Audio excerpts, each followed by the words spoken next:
Hi, my name's Tim, and I'm a tattoo artist.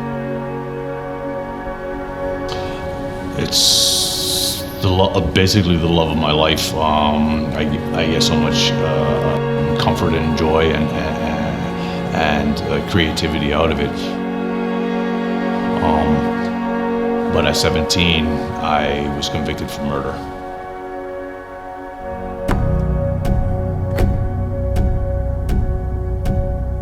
I would never have guessed when I was shoplifting as a child that would have ended up leading to a murder a few years later.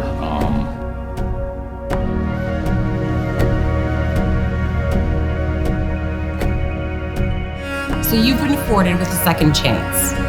Not everyone gets this opportunity. Consider yourself lucky. Take it for what it is. Obviously, the police officer that's been dealing with you saw something in you. If they hadn't seen it, they wouldn't have offered diversion. Typically what happens is we get your file and you'll get a phone call from one of our staff. Once you get that phone call, they'll set up an appointment for you to come in, to meet with us. You'll walk in through the doors.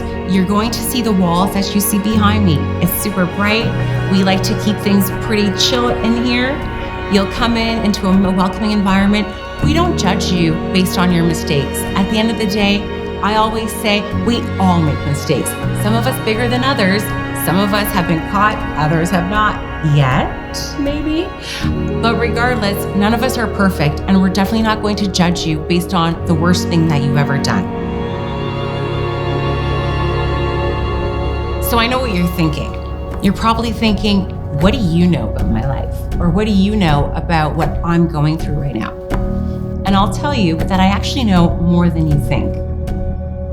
When I was 16, I was sitting in the exact same spot that you are right now. I was making poor choices and I got caught. And I was charged. I wasn't given the same opportunity that you're being given right now to avoid that charge. So take it.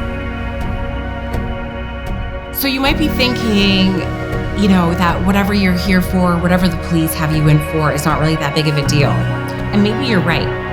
But I can tell you that the reason why I was diverted, perhaps, when I was 16, also wasn't necessarily that big of a deal. It could have been, though. Tim, he also started out with something that really wasn't a big deal. Because they could lead down the same road that I went down.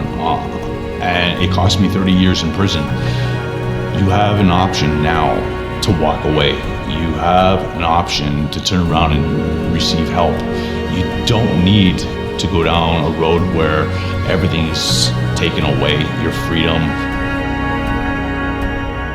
If you think you're cool, that you don't need youth diversion, when people are offering their hands and they generally are here to help and you refuse it, you're gonna find that you're gonna be alone in a prison cell one day by yourself.